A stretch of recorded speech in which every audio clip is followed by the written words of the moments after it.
Hello, friends. I have recently came across some information which I think is relevant to discuss, and that is the concept of miracles within the two by two system. Now, when people, in general Christians think about miracles, they think about, some of the things in the New Testament that Jesus does, raise people from the dead, heal the sick, that kind of stuff.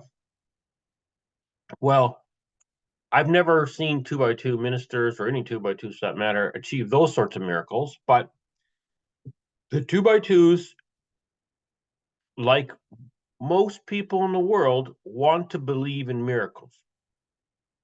Then let's step back for a second and say, I'm not sure exactly why this is, but a lot of people in this world want to believe in miracles.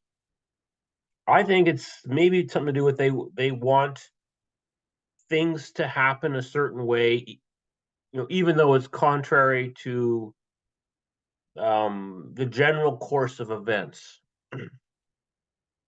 right? So, and that is why the Catholic Church, the Orthodox faith, allows for this concept of miracles to exist within the, say, tradition of the church. I'm going to give you an example. There's things like the Shroud of Turin, right, which many Catholics are convinced that is the face of Jesus on that cloth.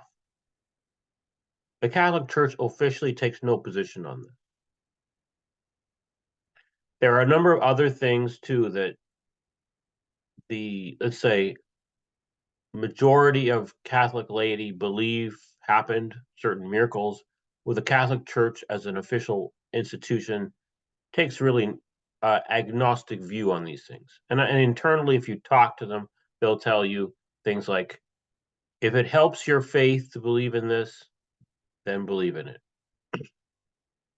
Well, this concept is no different with the two by twos, except that the kind of miracles that are talked about within the two by twos, they don't have these kind of miracles that the Roman Catholic tradition has. I mean, Roman Catholics have 2,000 years of history, so they got a lot to draw upon. Two by two's only been around for 120 years more. It's 125 years, so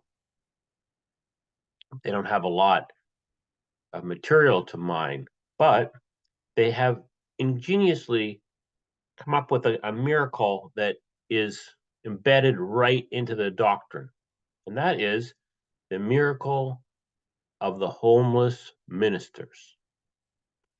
See, the thing is, if you encountered a person who was a homeless itinerant minister, your first thought, based on your own experience, is that this is not possible. How does someone wander around from place to place with no money, no income of any kind, and seemingly always has a full belly and a place to sleep? I mean, I can tell you there are many people who have tried this and they end up not working. Okay. Now, there are some examples in history. I mean, for example,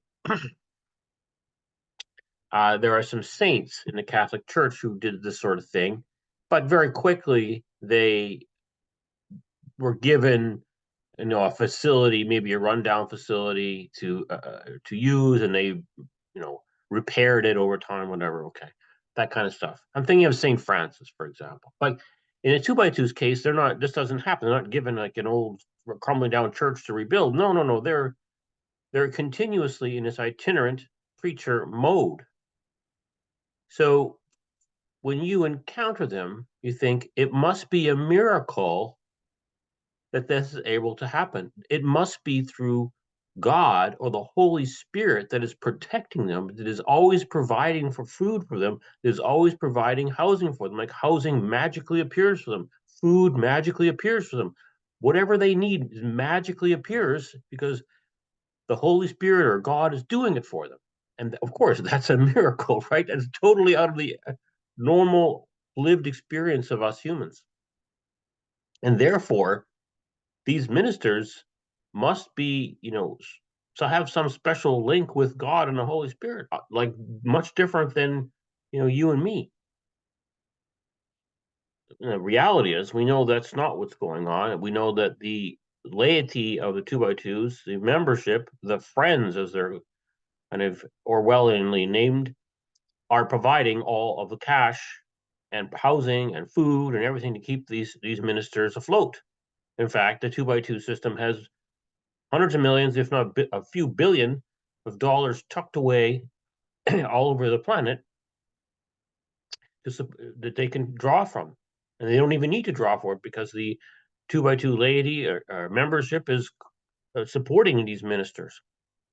So it's a fraud, this idea of this miracle of these itinerant ministers. It's a fraudulent concept. But the fact is, most people, most 2x2s believe it, even though they themselves are participating in making the fraud happen. And they want to believe it. That's the key issue here. They want to believe it because they want to believe there's some sort of supernatural magic happening, a miracle. They want to believe in miracles. The issue is this miraculous itinerant minister concept embedded in the 2x2 doctrine is essential for a 2x2 system to exist.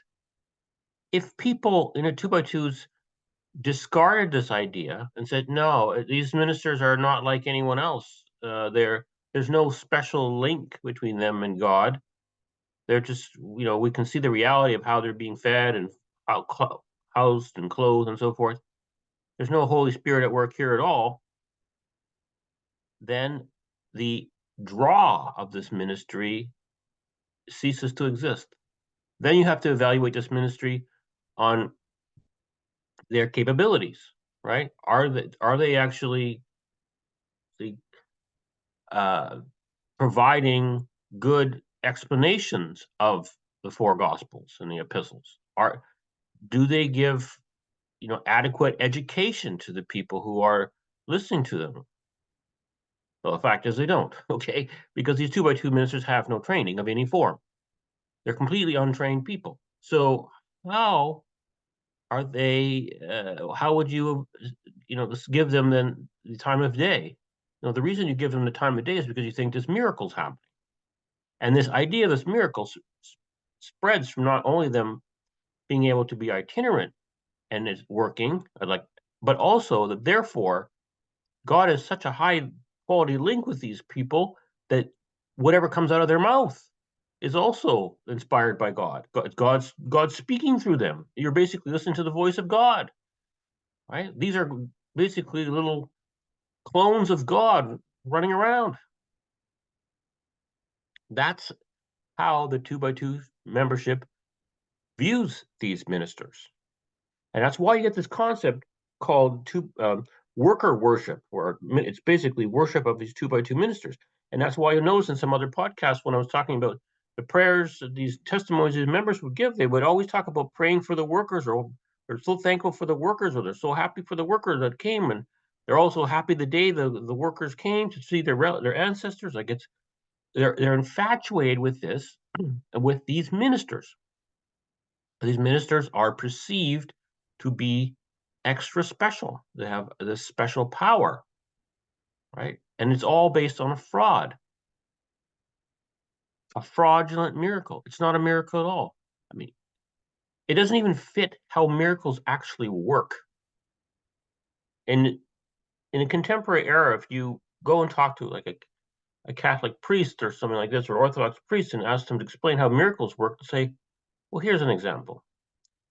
I have a friend who's sick with cancer, and they told me about it, and I was very bothered about it. I prayed about it, and I was walking down the street, and someone I knew from 30 years ago, I hadn't seen them in years, crossed my path. I said hi, and I asked what they were doing, and they said, well, I'm a cancer research specialist and working on this new drug, and we're looking for trial patients. That's sort of how the miracles happen, meaning God makes a little change in your day so that the coincidences happen. Coincidences happen. That's really how what miracles are all about. But that's not the way 2x2s think about it, right?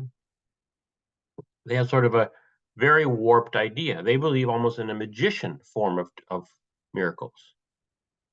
And look, there are other groups who call themselves Christians that engage in this kind of magical miracle thinking, right?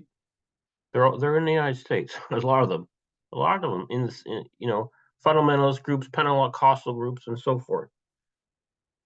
It's the healers, snake handlers, and all this stuff. It's not reasonable. But this is what comes out of people who are, well, they're peasants. You have a peasant population, and they will believe these sort of things. They're easy to fool. They want to be fooled. And that's why when you try to help people get out of 2x2ism, they are very resistive, because you're basically telling them this magical world that they think exists is a fraud. They don't want to believe that.